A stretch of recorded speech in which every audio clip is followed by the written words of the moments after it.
D'abord, je voudrais, au nom de M. Alioune Ndoye, ministre de l'Environnement, du Développement durable et de la Transition écologique du Sénégal, remercier les autorités de l'UICN, depuis le Bureau mondial jusqu'au niveau de l'Afrique, d'avoir choisi le Sénégal pour abriter le Bureau régional de l'Afrique de l'Ouest et du Centre.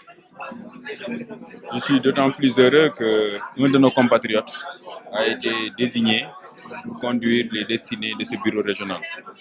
Au-delà du bureau régional, le Sénégal va abriter aussi un bureau national où l'équipe sera renforcée pour davantage accompagner le gouvernement du Sénégal.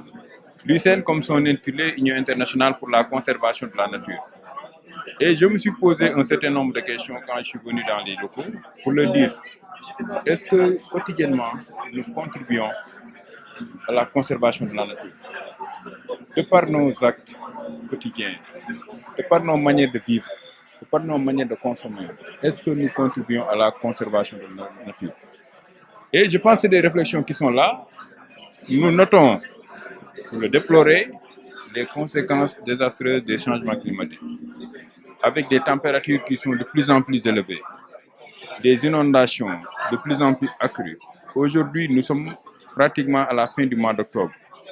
Et jusqu'à présent, il y a des zones qui continuent à pleuvoir, ce qui était quasi rare. Les experts nous disent que c'est dû au phénomène des changements climatiques. Les inondations, des zones qui étaient jadis vraiment édificantes, sont dans les eaux aujourd'hui. Des forêts qui disparaissent, des espèces fauniques qui disparaissent.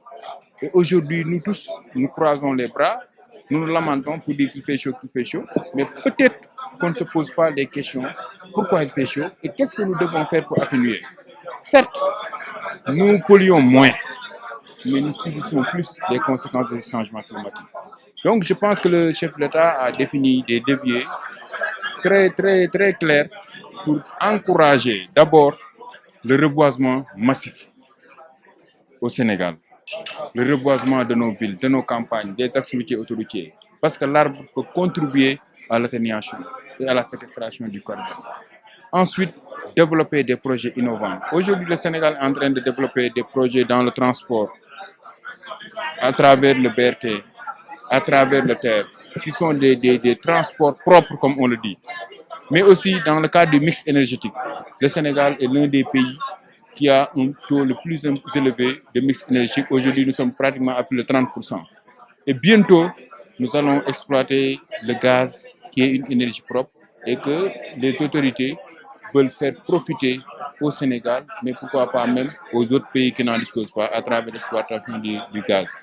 Donc globalement, nous encourageons les autorités du l'UICN à pousser la réflexion, à accompagner les États, particulièrement le Sénégal, à développer des projets d'envergure.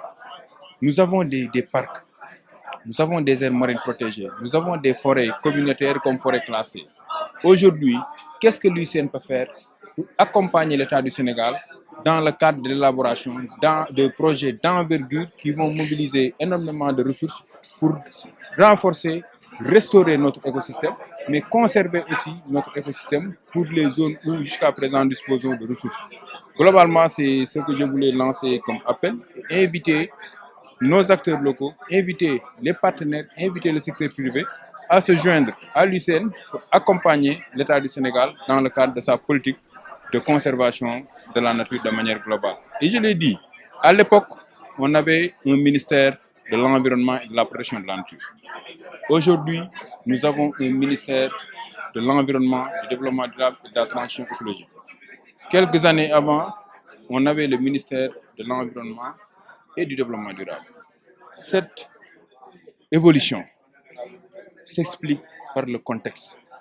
À un moment donné, on parlait de protection de la nature. Aujourd'hui, on parle de transition écologique parce que quand nous sommes en face d'un phénomène qui pratiquement est en train d'annihiler toutes les initiatives de développement, toutes nos économies sont aujourd'hui pratiquement mobilisées pour faire face aux effets néfastes des changements climatiques. S'il n'y a pas inondation, il y a feu de brousse. S'il n'y a pas feu de brousse, il y a de fortes canicules.